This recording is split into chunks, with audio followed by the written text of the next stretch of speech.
Hello and welcome to Global News Today, bringing you exclusive interviews with leading experts every weekday here on Al Arabiya News. I'm Tom Burges Watson. Coming up on today's program, world leaders and world markets react to President Trump's announcement of tariffs targeting China and Canada, but Washington has hit the pause button on tariffs targeting Mexico.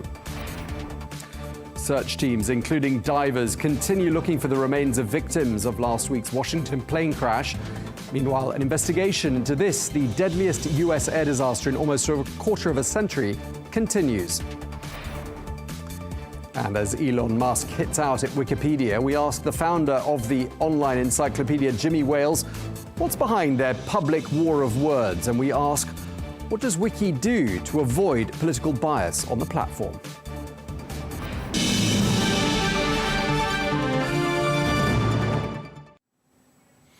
Hello and welcome to the program. Canada, Mexico and China are vowing to respond after the US President Donald Trump announced a raft of new tariffs targeting their exports to the United States. Well, Canada and Mexico say they're preparing retaliatory tariffs on US goods. And President Trump recently confirmed an additional 10% levy on Chinese goods, along with 25% tariffs on Mexico and Canada, warning that the European Union will definitely be next.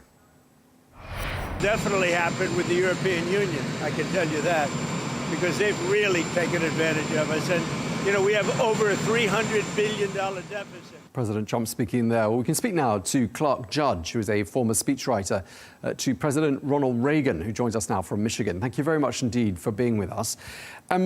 President Reagan talked quite a lot about free trade during his presidency. Do you think he'd approve of President Trump's approach to America's top trade partners? Well, it was said in the Reagan administration that we were not just working for free trade as a one-way deal, but as a balanced deal. The times have changed. This is not the direction Mr. Reagan was going, but at the same time, we're in very different circumstances. The thing to keep in mind about this, particularly regarding Mexico, to some extent, Mexico, all three of these, but Mexico and China in particular, is it's not just about trade. It's about the movement of fentanyl and other very, very powerful and particularly methamphetamines into the United States. And it's a real crisis. You said I'm speaking to you from Michigan, which is correct. This is part of the upper Northwest. The upper Northwest has been particularly decimated by these drugs, also New England. So this is also, and maybe even more importantly in these cases, about the movement of drugs into this country. China has been shipping precursors plus pill-making equipment to Mexico, and then, according to reports, also workers to create the pills and then smuggle them into the U.S. So this is much more about, this is partly about trade, but it's also about that. But if we go back to economic principles and economic theories that we studied in school, it appears actually that President Reagan quite liked the Scottish economist Adam Smith, who we all learnt about as well in school. 200 years after Smith was active, President Reagan quite often quoted him. And one thing that Adam Smith said in The Wealth of Nations was that protectionism is folly. I mean, aren't principles like that pretty timeless and don't really have any relevance? They don't change according to the times we're in. They're truisms of economic theory, aren't they? They are. At the same time, again, I'd repeat that this is not entirely, or some of it isn't even mostly about trade. Mr. Trump and his people are very concerned about imbalances in trade, but some of those imbalances that are also a result of other things they're trying to fix. For example, I was with a leader in the auto parts industry only a couple of weeks ago, and we were talking about trade issues, and he said that one of the major problems for making auto parts in the U.S. was certain regulations out of the Labor Department, not dealing with labor per se, but dealing with manufacturing processes.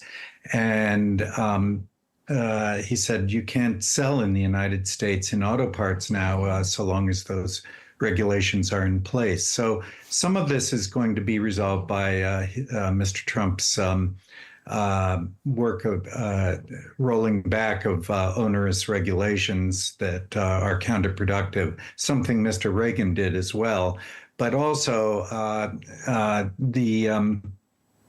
some of these other issues like drugs and migration, actually, fostering illegal migration. These are serious problems in the United States. I should also add that the United States has fairly serious fiscal issues. It may be that the Trump people are expecting to use tariffs as a way to finance some reductions in not just in spending, but also in taxation, which is very counterproductive at this point in the United States. Yeah, and we're talking here about several of America's top trading partners, Canada, China, Mexico, next the European Union. If all of those countries retaliate, and we've heard President Trump and others saying, well, American people, you're going to have to brace yourself because we may have some tough times ahead. I mean, all of those countries combined, we're not talking about quite tough times. There could be seriously tough times ahead for the average American man and woman. Yeah, if they're absolutist about this, yes. I don't think I was with a close Trump associate about 2 months ago who said, you never talk to Donald. You must keep this in mind. Whenever Donald Trump opens his mouth, he's negotiating. And so I view these tariffs and all as the beginning of a negotiating position, which I don't think he'll follow through on for a long time with the tariffs. I think what he's looking for is to get some serious discussions on agreements that he may view as counterproductive. So what I'm saying is that I do not expect to see these tariffs in force after the period of negotiation, but I see them as kicking off negotiations that cover a number of topics, not just tariffs. Okay, so we've heard President Trump saying, quote, we're not going to be the stupid country any longer. The United States, he said, has been ripped off by pretty much every country in the world. Where do you see things heading from here? I think he's heading toward, I think this is part of a much larger picture. Some of the ripping off we did to ourselves by excessive spending in the federal government, by excessive regulation, I think you're going to see, and you've already seen in the wave of executive orders undoing things that Mr. Biden did, which were particularly destructive. I think you're going to see a fair amount of that. So but I also think that you're going to see an attempt to negotiate deals that trade agreements that are a little more balanced in their outcome. This is particularly true, balanced in their outcome, both regarding these non-tariff issues, but also the tariff issues, the trade issues.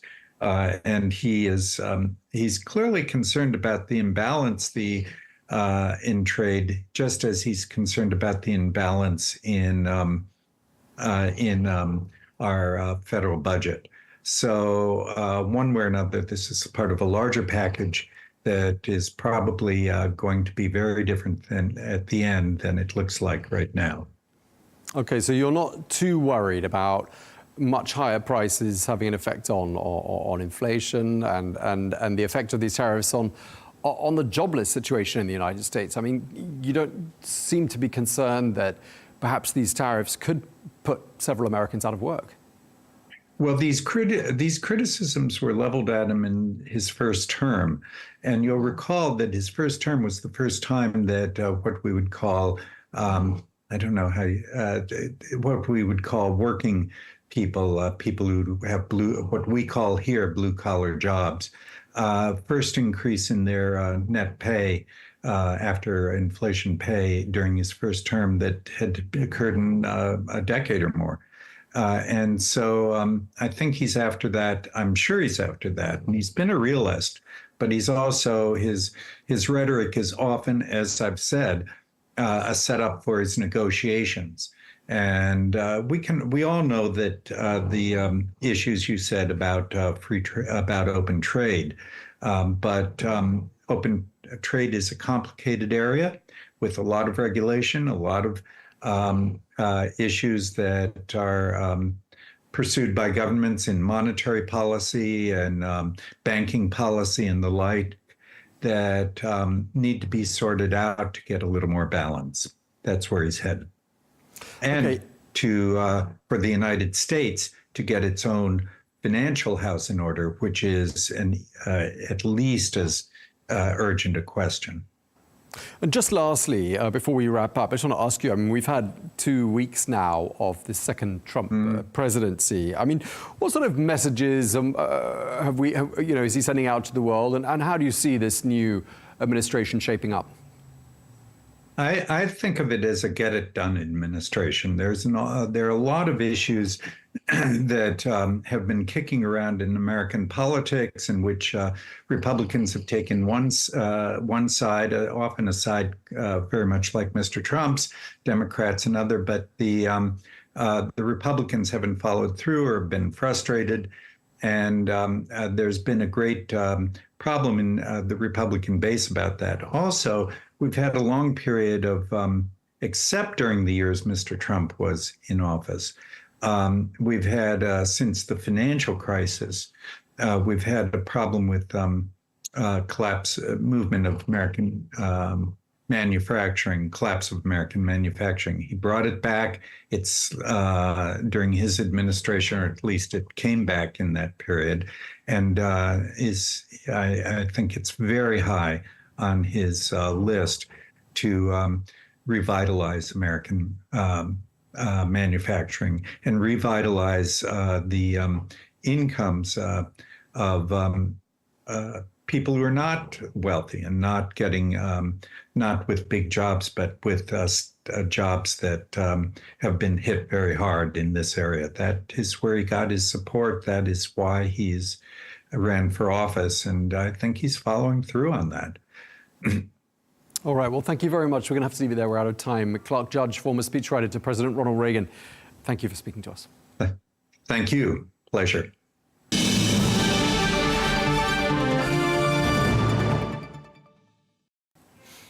Now, until last week's mid-air plane collision in Washington, airlines in the United States had seen a period of 16 years without a fatal crash.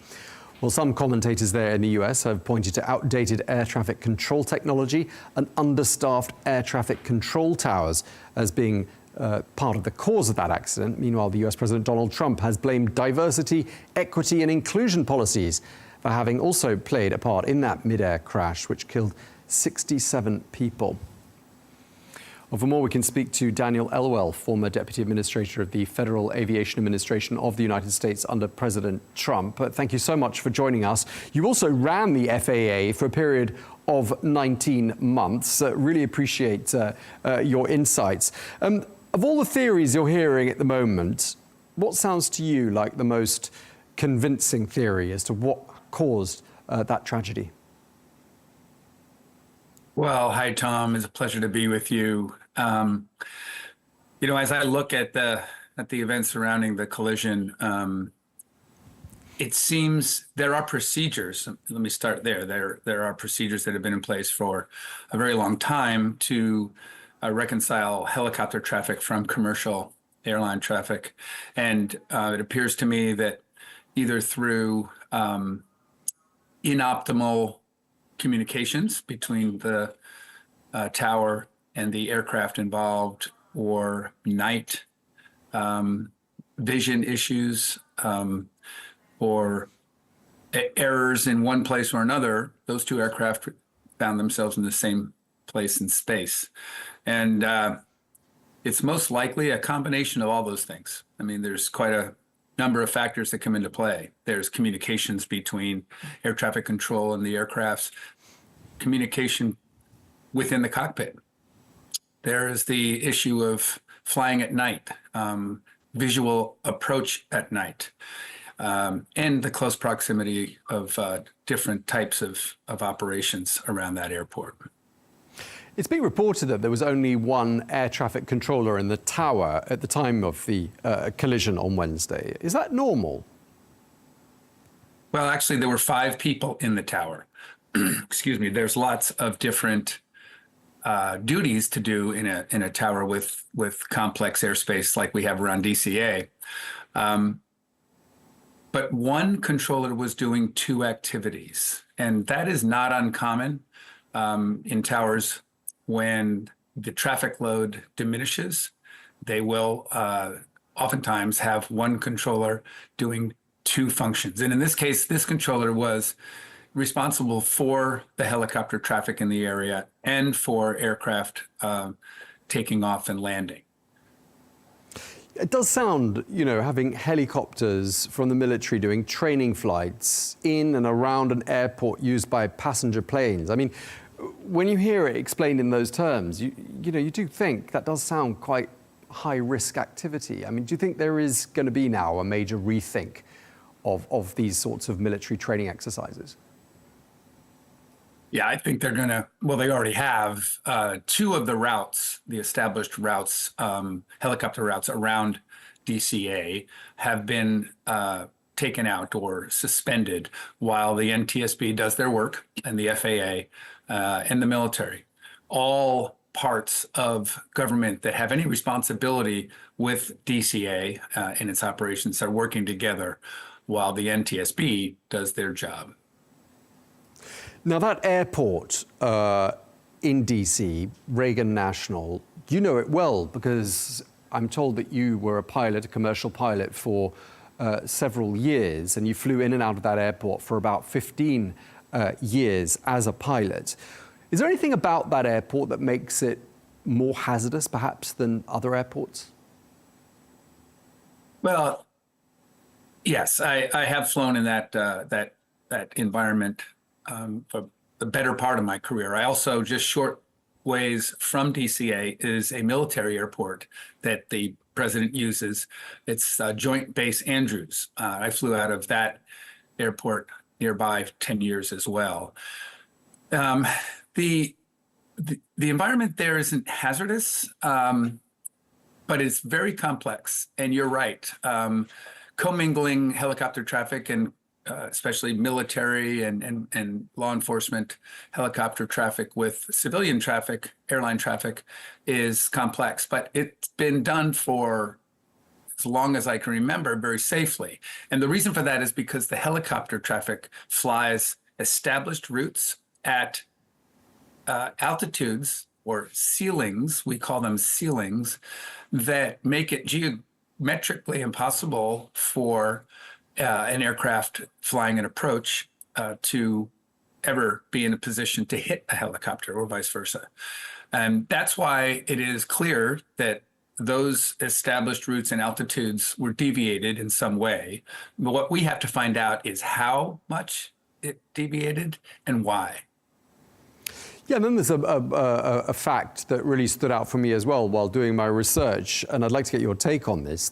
I'm told that Reagan National Airport in DC has its main runway holding the record for being the busiest single runway in the United States of America. I mean, one wonders, with the amount of air traffic in the area, the number of extremely important seats of power, not least the White House, the Pentagon, and Congress all so nearby. I mean, is that airport, with a runway like that overcrowded, is it fit for purpose? Well, it is fit for purpose, and the purpose is to be able to move many of those both high-level dignitaries and military training that has to happen around it. It is an airport that has complexities and has challenges, but as I said, they've been met very well in the past 50 years. The longest and the main runway of DCA points very conveniently toward the Potomac River, both north of it and south of it. And keeping aircraft along the river has been one way that we've been able to do the operations in a uniform way that keeps aircraft away from population centers, away from other aircraft. We also have a lot of restricted areas in the DC vicinity. Obviously, as you mentioned, we have the Pentagon and the White House and the seat of power in the Capitol. And all traffic has been safely separated and kept away from those sensitive areas for many years. But it does take a good bit of knowledge and carefulness by both operators and controllers and the military to make it all work. Yeah, I mean, you described already this combination of factors, and we've discussed the busy runway, the fact that it's a military and a commercial airport there, Reagan National, a lot of traffic, a lot of other airports in the area, a lot of restrictions because of the highly significant security areas in the area. One of the things we just haven't talked about too much is reports that there is a shortage of air traffic controllers in the United States and that the right people aren't doing these important jobs. What do you make of those reports? Well, it depends on how you count controllers. My experience, and both as an operator in the system and as a regulator of the system, we have enough controllers.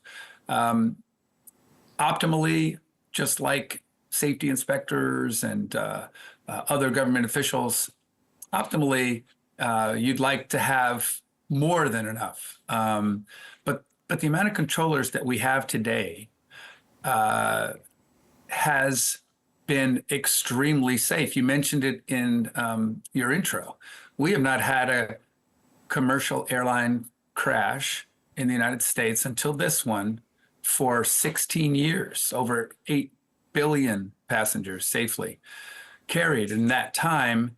And the reason for that is the professionalism of the controllers, the pilots, the manufacturers, the repair people.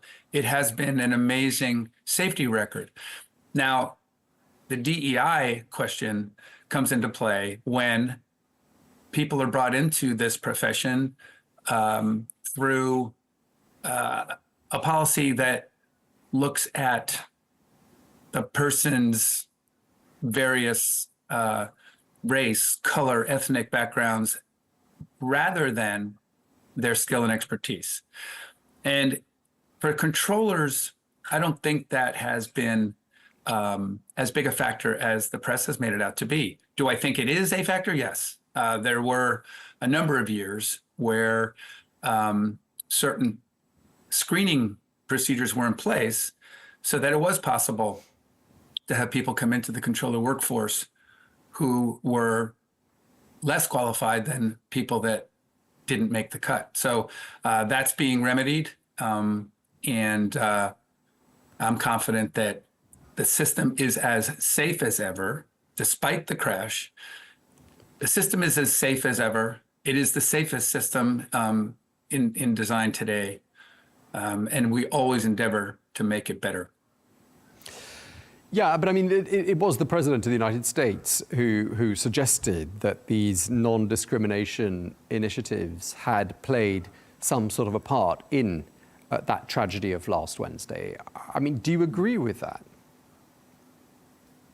Well, the way the President discussed it, he said it was something that he wanted looked into, that he felt it could be a contributing factor. And I agree with that. But to find out if that's the case, and the President knows this very well, to find out if it is in fact a contributing factor is going to take some time, because you're going to have to look at all of the personnel and their credentials and their performances, both in the tower and in the aircraft. But yeah, I believe that it definitely deserves investigation and examination. I mean, it's a really important job. It's a really important job and a really specific job that requires, I mean, I'd imagine an awful lot of discipline and a specific mindset. I mean, did you see evidence when you were in office of people in air traffic control towers who shouldn't have been there? I personally did not see that. Anecdotally, there have been reports that could be the case, but that's true really in any profession and in any industry where it is a stated goal to reach certain levels of underrepresented people in a job that requires a very high level of performance and expertise. And in aviation, there's really no place for that. And I've talked to the president. I know where he is on this, and he truly believes in absolute colorblindness, and meritocracy has to reign in an industry and a government organization that requires so much expertise. Just looking forwards to, the time when we have some more definitive answers as to just what happened last Wednesday. The black boxes have been recovered now from the helicopter and from the passenger plane. An investigation is underway. It's going to be a really complex investigation. I'm sure these things take time, but how long? When do you think we'll get some answers as to just what happened and what went wrong? Boy, that's a really hard question. I've been in this business a very long time, and I've seen accidents that you think are cut and dry, and you don't hear a final report for over a year. And then those that seem incredibly complex, they come out with a cause and contributing causes fairly quickly. So it's hard to predict. I know, though, that when there are extremely high profile and tragic incidents like this, all the forces, they put everyone on this. And in this case, you have FAA, the Department of Defense, and the full forces and expertise of the NTSB on this. I think that we could have, if not the full report, we could have a very good idea of what went wrong and how it went wrong, I would say within maybe 3 months. Okay. And just lastly, in terms of what we might see change as a result of what happened on Wednesday, I mean, you mentioned already some changes of policy at Reagan National with regards to helicopters using that airport. But do tragedies of this kind tend to trigger a big rethink in how things are done when it comes to aviation safety? Yes, they do, Tom. You're exactly right. There have been in history a number of accidents that have led to things like the traffic collision avoidance system and ground warning systems that have saved many, many lives. And I'm certain that today, with the booming technology we have in aviation, that if the cause has to do with a technology that can be improved to prevent it, it'll happen. But especially in the United States, we have aviation infrastructure system that is in need of increased investment. And we will be looking closely at that in the years to come. Okay, well, thank you very much indeed for taking the time to speak to us here on Al Arabiya. Daniel Elwell, thank you very much for your time. My pleasure, Tom. Thank you.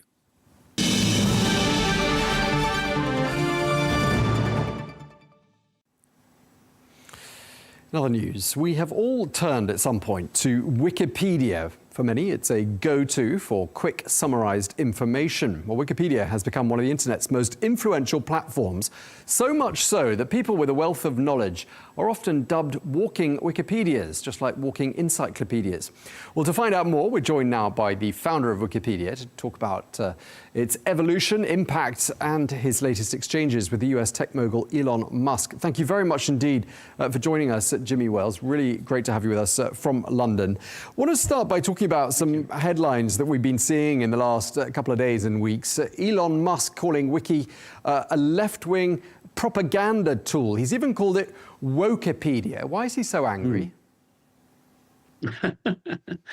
Well, I can't really speak for what goes through Elon's mind. his concern is a perceived left-wing bias of Wikipedia, and that we've gone somehow crazy woke. But every time I try to get examples from people who agree with him, they're very, very hard-pressed to come up with examples that actually make any sense. Obviously, Wikipedia isn't perfect. You can find entries that are, for a short period of time anyway, biased and so forth. But, within our community, we have a really strong commitment to neutrality, to objectivity. And what I've been saying to Elon is, look, if you're not happy about Wikipedia, the thing to do is encourage thoughtful, kind people who are conservatives to come and join us, come and participate. We're really looking for any examples of bias. So how do you respond to the accusation, for example, from the Manhattan Institute? It's a think tank which has reported concerns that Wiki is more hard on right-leaning public figures than it is on left-leaning public figures. How do you respond to that? Well, I mean, when I look at the actual paper there, it's just not persuasive to me. They don't really marshal all the right kinds of evidence and so forth. I mean, one of the issues is obviously Wikipedia will reflect the media, and so to the extent that we are quoting from major media and so forth, if there's certain language like far right that appear more often than far left, well, that actually can reflect bias in the media, but it also can reflect sort of a current state of the affairs. And in other words, the far left exists, and they're talked about quite a lot, and the far right as well. So, I don't really see that as a massive problem, other than sort of more broadly to say, gee, like the media should probably rein in the way they talk about things, and really strive hard for neutrality. Now, Mr. Musk, but first of all, do you know Elon Musk? Do you ever have any exchanges with him directly, or is this all being played out in the public arena? No, yeah, I know him, and he's very friendly. Friendlier privately than publicly, let's just say. All right, well, he, of course, paid $44 billion US for Twitter, which he renamed X. And then back in October 2023, he offered to buy Wikipedia for $1 billion, I think it was, with various conditions. You rejected that offer. What would it take to make you reconsider? No, I mean, so Wikipedia is a charity, so we're like the Red Cross say. So the idea of selling Wikipedia doesn't actually make any sense. But also, I think it's really important, culturally important, that we have a place where people come together to try and understand the world, to have civil discourse, really looking into the facts, really trying to write things in a fair and neutral way. It's never going to be perfect, of course, but if we don't have that space, it becomes really hard to make progress in the world, because instead we just get people screaming at each other. You get all the kinds of misinformation and disinformation, which Elon Musk is notorious for spreading things that aren't true. And we really need to say, okay, slow down. Let's think. There are a lot of problems in the world. Let's chew on all the sides of the issue and make sure we understand each other before we act, because the alternative is violence and basically making bad decisions. Yeah, so you could argue, couldn't you, that the guardrails and the importance of guardrails are perhaps more important now than at any point in Wikipedia's 25-year history, given the times we live in? I mean, yeah, definitely. I mean, one of the things that I believe we've seen, not across the board, but in many places, is a media landscape that has become more fragmented and more divided, more polarizing, more polarized. Certainly in the United States, you can say politics is extremely polarized there, both the public's view of politics, but also in Congress. The instances of people working together in a civil way to find compromises that work for more people are very hard to find these days. It's really like whoever's in charge pushes as hard as they can, rather than saying, okay, let's try and work together and govern effectively. So, yeah, I think definitely these ideas of building trust in each other, building trust in the knowledge that we have, is more important than ever before. So just to be clear, before we move on, Wikipedia is not and cannot be for sale. It is not and cannot be for sale, no. No interest whatsoever. Elon Musk, of course, very upset about accusations that he made a Nazi salute, and he went on to demand a boycott of Wikipedia until his entry, or the entry on Nazi salutes in general, was was changed. Have people heeded that call to stop funding Wikipedia? No, I mean, actually, we normally get a nice surge in donations every time he says, don't give money to Wikipedia. It's sort of like he's kind of seeing fewer car sales with his behavior. People don't do what Elon says. They respond to Elon in certain ways. And I think he's doing himself far more harm than he's doing to us, that's for sure. But we do worry about it, of course. Okay, he wants that defunding to continue until balance is restored, he said. So you're saying that his declarations of this kind have absolutely no impact on Wiki's finances? No, not that we've seen so far, but and I think it's unlikely that it would. I mean, I think people can look at things and say, gee, actually, the piece he was complaining about the salute, Wikipedia didn't say it was a Nazi salute. Wikipedia reported that he made a gesture, reported that lots of people said it looked like a Nazi salute, reported that he denied it. And those are just the facts. Like, there's nothing controversial about saying that's what happened. If Wikipedia said Elon made a Nazi salute and we don't care if he said he didn't, we say it is anyway, then we would be biased. Then that wouldn't be fair. But to say, look, here's some facts, here's some things that happened, learn about it and make up your own mind.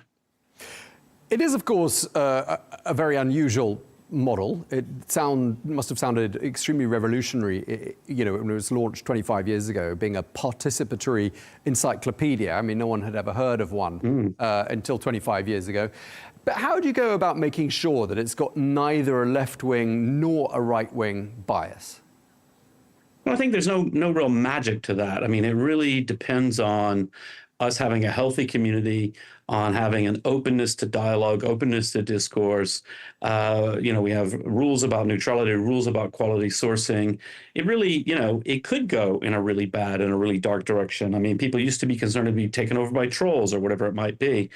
Instead, we just have to, it's like, how can a journalistic organization make sure that they're adhering to proper journalistic principles and really reporting fairly on all sides?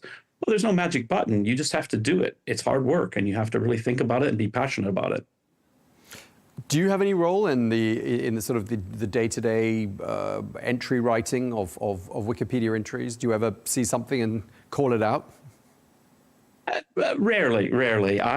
My role is really more about coaching, really about reminding people of our values, of helping people think through how can we resolve certain issues and things like that.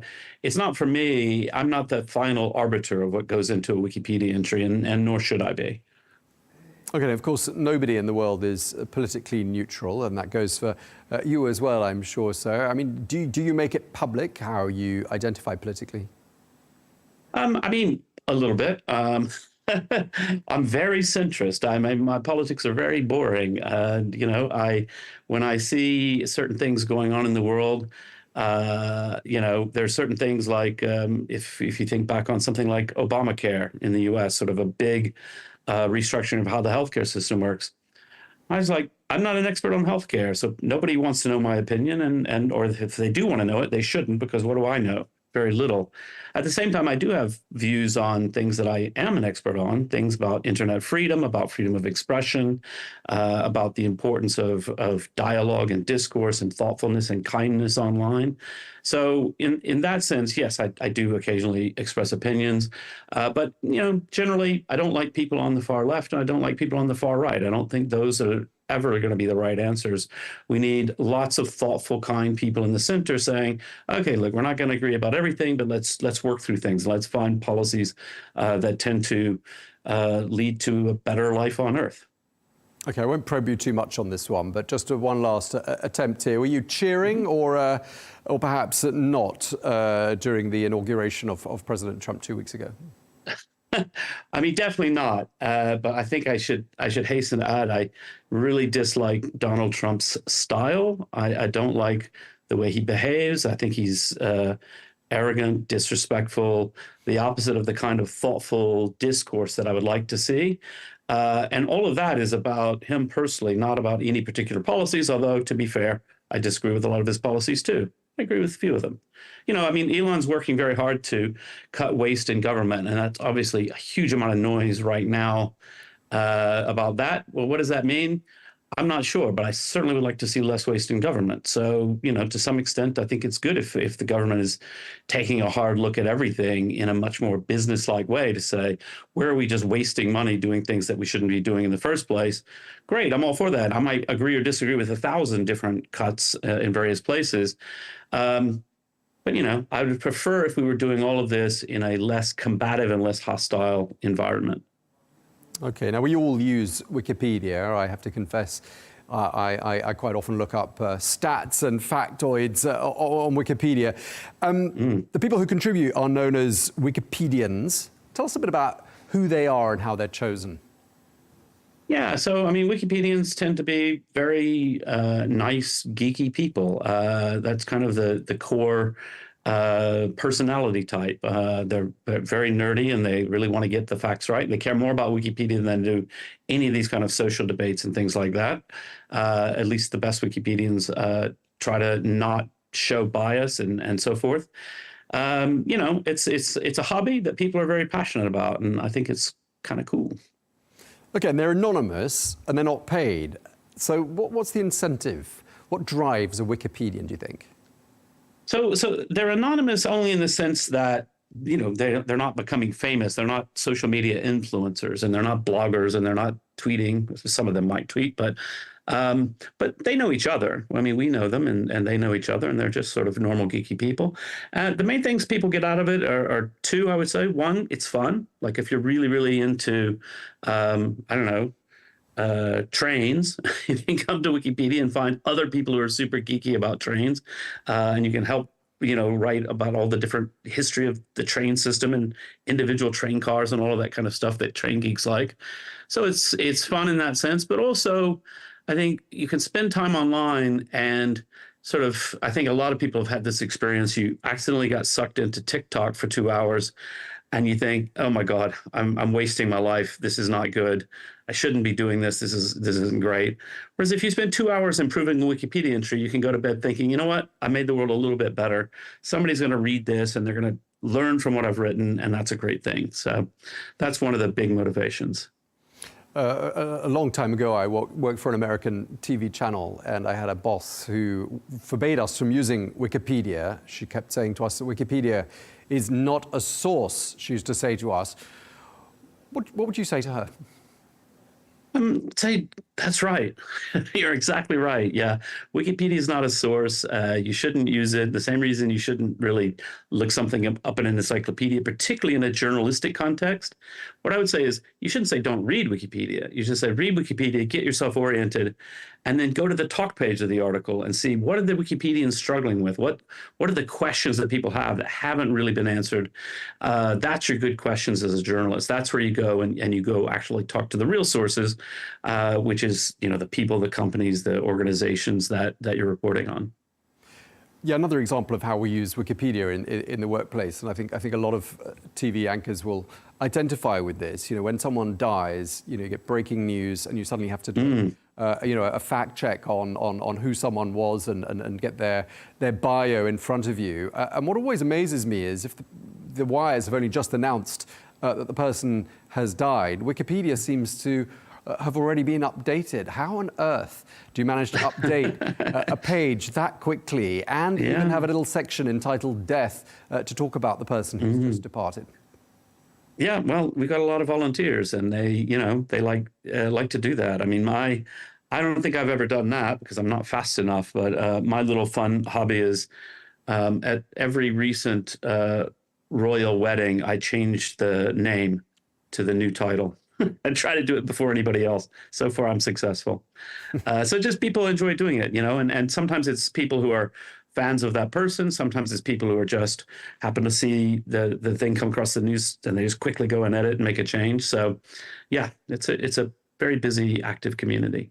And how many sort of layers of checking occur to make sure that you haven't accidentally killed someone off that isn't in fact dead? Yeah, there's a great story actually. When Michael Jackson died, it was for several hours only reported in well-known gossip blog, which is not really considered to be a fantastic source. I mean, it's a blog and may or may not have fact checking. But there was a big debate in Wikipedia, like, should we cover it? And people said, no, let's wait until any sort of standard news outlet reports it. And so we were actually kind of late on that one because of the way that it came into the public eye. So the community is always thinking about these issues. They're always discussing, debating, and so forth. And in that case, if you went back and looked at the history, I suspect it was changed and changed back a couple of times as somebody was like, no, look, it says it here, he's dead. And then people are like, hold on, that's not really confirmed yet. Let's not put that in. Wikipedia is coming up for its first quarter of a century. There's a big birthday coming up fairly soon. Very hard to imagine the world without Wikipedia. I'll hand you that. That's for sure. And it calls itself the world's free encyclopedia. Will it always be free? Oh, yeah. That is something that there's no question about. So Wikipedia is a charity. Our mission is to give away a free encyclopedia to everyone in the world. It's really at the heart of what we do. We don't have any advertising on the site. That's also very important because it would raise all kinds of incentive problems. You know, we would be tempted to go down the path of clickbait and all of that sort of thing. So we do rely on donations, and the vast majority of the money that funds Wikipedia is from small donors, giving in, $25, that sort of thing. So that's all really important to us, and we won't change anything about that. How did you come up with the idea? Well, I was watching the growth of free software, most people call it open source software, and seeing programmers coming together to collaborate in new ways, using free licensing as a model to deal with incentive issues. And I realized that kind of collaboration could extend beyond software into all kinds of cultural works, and the encyclopedia was the obvious place to start. And it turns out that was an idea a lot of people liked. Yeah, and it was in 2001, long before social media started really having the impact that it has in the area we live in now. I mean, did you imagine at the time that we'd find ourselves a quarter of a century later in a situation where truth and facts were sort of up for debate? I mean, it's a little frustrating because, sort of my vision and my role is to say, look, let's put together a very calm, neutral body of facts. We try to address all the major points of view and explain them fairly, and people can learn from that and decide and so forth. And, now we're in this really chaotic and noisy place where algorithms are driving anger and misinformation flies around like crazy, and the richest man in the world posts complete nonsense on a regular basis. I wish it were different, but the only thing I know to do is just keep plugging away. You recently said that the decline of trust in journalism and politics, quote, sometimes translates into people feeling more angry and lost. Correct me if I'm wrong, if I've misquoted you. Were you talking specifically about the United States, or do you think that's something, do you think the same can be said of lots of other countries as well? Yeah, I'm not sure that was an exact quote, but it's close enough. It sounds like me. Yeah, I think it's a problem not just in the United States. I think it's felt particularly acutely in the United States, but I think all around the world we've seen a decline in local newspapers, a rise in sort of fractured publics. Some places are better than others. Some smaller countries are more harmonious societies to start with. They don't have the same divisions.